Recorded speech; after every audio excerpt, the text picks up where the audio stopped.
पहुंचते हमें पैदल चलने के लिए बोल दिया, और पैदल 1-2 किलोमीटर नहीं 45 किलोमीटर लाइक एक्सपेक्ट भी नहीं कर सकते, पर हम लोगों ने चला वो जैसे। सबसे गंदा वही था क्योंकि हम लोग को वीज़ा बहुत मुश्किल से मिल रहा था। हम लोग को आगे जाके इतना धक्का मुक्की हुआ, बच्चों के हाथ टूटे, पैर पोलैंड के वीज़ा।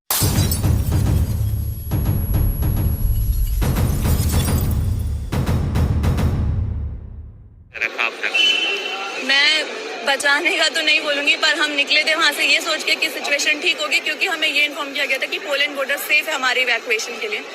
इवैक्यूएशन जैसे हम पोलैंड बॉर्डर पे वहां पे पहुंचते हैं हमें पैदल चलने के लिए बोल दिया, और पैदल 1-2 किलोमीटर नहीं 45 किलोमीटर लाइक एक्सपेक्ट भी नहीं कर सकते, पर हम लोगों ने चला वो जैसे तैसे। वहां जाके हमारे लिए बॉर्डर बंद कर दिया गया। हम लोग को 2 दिन वहाँ वेट कराया, मतलब उन्होंने आधे निकाल देते फिर वापस पीछे कर लेते हैं कि वापस जाओ, नहीं होगा अलाउ। यूक्रेनियन स्टूडेंट्स को पूरा फेवर किया गया।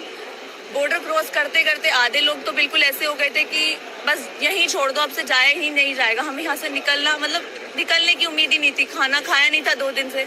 उसके बाद हम वहाँ से निकले और पैदल चले। इमिग्रेशन ऑफिस में तो हद ही हो गई। हम लोग 1 दिन पूरा इमिग्रेशन ऑफिस में वेट किया है, तब जाके हमारा इमिग्रेशन पूरा, तब हम एम्बेसी के ऑफिस तक पहुंचे। तो वो बॉर्डर तक पहुंचने का सफर और फिर वहां से आपने कैसे क्रॉस किया, हुआ क्या? हम लोग का जो शैनी बॉर्डर है, जो फर्स्ट टाइम जो पोलैंड की बॉर्डर खुली थी, हम लोग उससे आए हैं। उस पर हम लोग को 20-30 किलोमीटर पहले छोड़ दिया था, क्योंकि कार्स को, बसेस को परमिट नहीं कर रहे थे। तो हम लोग 20-30 किलोमीटर चले वहाँ से, और ठंड बहुत थी, लाइक माइनस में था टेम्परेचर। फिर हम लोग वहाँ से बाय वॉक करे, और फिर हम लोग चेक पॉइंट पे पहुँचे। वहाँ पे हमें कम से कम 5 to 6 आवर मतलब खड़ा रहना पड़ा। और जो हमारे साथ में यूक्रेनियन लोग थे, उनको प्रिविलेजेस मिले और वो लोग चले गए आराम से, क्योंकि वो उनकी कंट्री के लोग थे। और इंडियन, नाइजीरियंस और जो भी कंट्री थे, उनको बहुत सफ़र करना पड़ा उस टाइम। और बहुत ठंड थी, बहुत बच्चों को फ्रॉस्ट बाइट हुआ पैरों में, पर कोई जाना नहीं चाहता था लौट के, क्योंकि इतना आगे आ चुके थे। फिर हम लोग चेक पॉइंट से निकले, फिर हम लोग आगे बॉर्डर लाइन में वापस खड़े हुए। वहाँ पे भी हमें 1 दिन वेट करना पड़ा पूरा।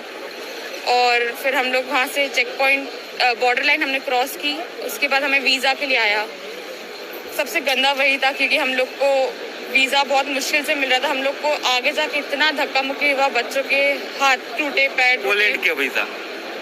हाँ, पोलैंड के वीज़ा के लिए, बट यूक्रेनियन थे वहाँ पे। वहाँ के यूक्रेनियन फोर्सेस ने हमें ऐसा, मतलब वो लोग कुछ हेल्प नहीं कर रहे थे। उन्होंने बोला तुम जो हो तुम्हारे खुद पे हो, तो वो लोग कुछ नहीं कर रहे थे। बच्चे एक दूसरे को मार रहे थे, लड़ाइयाँ हो रही थी। पर फिर जैसे तैसे हम लोग धक्का मुक्की करके आगे निकले वहाँ से। फिर वहाँ से निकलने के बाद हमारा वीज़ा हुआ। फिर हमें पोलैंड में बहुत अच्छी ट्रीटमेंट मिली, जो हमें यूक्रेन में बिल्कुल नहीं मिली। और यूक्रेनियन वो किस साइड से आ रहे हैं और खार्किव से क्यों मुश्किल हो रहा है? खार्किव, ये सारे स्टूडेंट्स सेफ साइड से निकल रहे हैं। टर्नोपिल से निकले हैं, जैसे लवीव से निकले हैं, पर खार्किव में बहुत, आप सोच भी नहीं सकते कितना वर्स्ट सिचुएशन है वहाँ पे। उन लोग को बंकर से निकलने के लिए मना किया है। जो एक बच्चा शूट हुआ है वो खार्किव में ही हुआ है। बहुत सारे लोगों ने ये एक्यूज किया भारतीय नेशनल्स को कि वो एडवाइजरी जब जारी हुई थी, ये बच्चे और जितने भी बाकी लोग हैं तब आ सकते थे वापस, वो क्यों नहीं आए? हालात क्या थे? आप क्यों नहीं, पहले आपने क्यों नहीं प्लान कर पाए? सर, हमारे बहुत सारे फ्रेंड्स जिन्होंने पहले प्लान किया भी था, उनके फ्लाइट्स भी कैंसिल हो गए। सर, हमारी फ्लाइट भी थी, लाइक 4 मार्च की थी, बट 24 को ही ऐसे थी। लाइक सम डेज लेटर 24 मार्च को जब फ्लाइट थी, कीव से फ्लाइट थी, वो हमारे फ्रेंड्स एयरपोर्ट पे बैठे हुए थे, तब फर्स्ट बॉम्ब ब्लास्ट हुआ था वहाँ पे। ऑल ऑफ अ सडन जब कीव में बोरिस्पल के पास ब्लास्ट हुआ तो सारे फ्लाइट्स भी कैंसिल हो गए। सो द रिजल्ट वाज सभी लोग हॉस्टल में ही रह गए। बहुत कम स्टूडेंट्स आ पाए थे उस एडवाइजरी के बाद। तो आप इनकी मदर हैं, तो जब ये सब हो रहा था, बच्चे बॉर्डर की तरफ आ रहे थे, जंग के बहुत खबरें आ रही थी, एज ए पेरेंट आप इनके टच में थे तो क्या हो रहा था? हाँ, टच में हम थोड़े टाइम ही रहे हैं। मॉर्निंग में जब ये निकली, इन्होंने बोला मम्मी हमारे इसमें रिचार्ज, मतलब नेटवर्क नहीं आ रहे हैं, आप आयुषी के फ़ोन से कांटेक्ट कर रहे हैं। तो हम आयुषी के फ़ोन से कांटेक्ट करते रहे, बट इनका रात में जाके जब ये शाम के टाइम पोलैंड के बॉर्डर पे पहुंचे तो इनका नेट ख़त्म हो गया।